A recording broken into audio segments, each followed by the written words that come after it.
नमस्कार दोस्तों, अगर आप अस्थमा की समस्या से परेशान हैं और इसका कोई एक ऐसा इलाज घरेलू उपाय ढूंढ रहे हैं कि बिना किसी दवाई के आप इन समस्याओं से बच सकें, जैसे सांस लेने में जो समस्या आ रही है, कफ बहुत ज़्यादा आपका बढ़ रहा है, सांस फूलने की समस्या है, छाती में जकड़न आपको महसूस होती है, तो आज की वीडियो में मैं डिटेल से आपको बताऊंगा। और ऐसे नुस्खे हैं जिससे आपको विद इन 1 और 2 डेज में आराम मिलना शुरू हो जाएगा। जो आपका बलगम बन रहा है, बलगम फटाफट बाहर निकलना शुरू हो जाएगा। आपकी सांस लेने में जो दिक्कत है वो दिक्कत से आपको राहत मिलेगी। करना क्या है उसके लिए मैं समझाता हूँ। देखिए, सबसे पहले जब किसी को भी अस्थमा की समस्या आती है तो दिक्कत उसके साथ होती क्या है कि उसका जो उनका रेस्पिरेटरी ट्रैक होता है वहां पर इन्फ्लामेशन हो जाती है, यानी सूजन आ जाती है। साथ ही साथ वहां पे म्यूकस की एक लेयर बननी शुरू हो जाती है, यानी जो बलगम होता है उसकी एक लेयर बननी शुरू हो जाती है। लेकिन सवाल आता है, ऐसा होता क्यों है? जब आपके शरीर में आपकी श्वास द्वारा कोई भी केमिकल सब्सटेंस, कोई इन्फेक्शन या कोई भी बैक्टीरिया जाता है जो हमारे इम्यून सिस्टम को ऐसा लगता है कि हमारे शरीर को नुकसान पहुंचाएगा, तो हमारा इम्यून सिस्टम हाइपर एक्टिव हो जाता है और वो उसके प्रति काम करना शुरू कर देता है, यानी उसको बाहर निकालने के ऊपर काम करना शुरू कर देता है। इसीलिए वो म्यूकस की लेयर बनाता है ताकि वो बैक्टीरिया, वो कण, वो धूल, केमिकल उस म्यूकस पे चिपक जाए और वो बाहर निकल जाए। इसीलिए अस्थमा में आप देखते हैं ज़्यादातर आपको म्यूकस की प्रॉब्लम हो रही होती है, यानी कफ बन रहा होता है, कफ बाहर आ रहा होता है। तो हमें क्या करना है?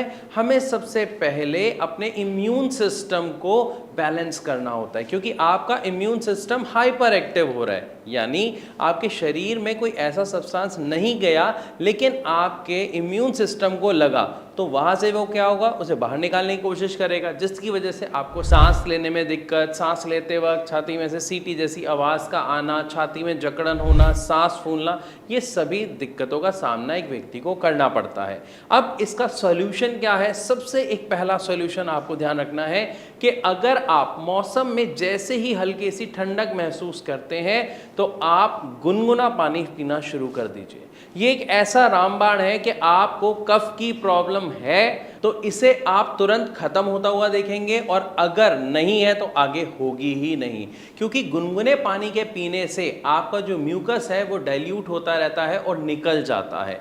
बट इसी के दूसरी तरफ लोग क्या करते हैं? ठंडा पानी पीते हैं। गर्मी ज़्यादा लगती है, ठंडा पानी पीते हैं। वो ठंडा पानी बहुत नुकसान पहुंचाता है, और अगर हम बात कर रहे हैं अस्थमैटिक पेशेंट की, तो इवन घड़े का पानी भी उनको कई बार नुकसान पहुंचा देता है, अगर मौसम बरसात का है या ठंड का है, क्योंकि गर्मियों में इतनी ज़्यादा गर्मी होती है कि घड़े का पानी भी ज़्यादा ठंडा नहीं होता है। उस समय के लिए वो पानी ठीक है, लेकिन अगर बरसातों का मौसम है या बरसात के बाद वाली जो हल्की हल्की नमी, हल्की हल्की ठंडक आनी शुरू हो जाती है, वो वाला मौसम है, तो वहाँ पर ये पानी आपको नुकसान पहुँचाएगा। तो पहला हमारे पास सॉल्यूशन क्या है? आपको गुनगुना पानी पीना शुरू कर देना है, सुबह, दोपहर, शाम, रात, हर वक्त।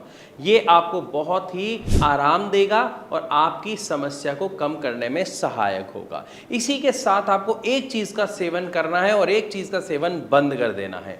बंद करना है आपको, जो दूध वाली आप चाय पीते हैं उसका सेवन बंद कर देना है। अब दिमाग में आ रहा होगा, सर चाय से तो आराम मिलता है, वो गर्म होती है, उसमें हम अदरक डालते हैं, लेकिन वो आराम से ज़्यादा आपको नुकसान पहुंचाती है उसके अंदर जब आप दूध डाल के, चीनी डाल के, चाय पत्ती डाल के उबालते हैं। तो अब इसका सॉल्यूशन क्या है? इसकी जगह आपको क्या शुरू करना है मैं बताता हूँ।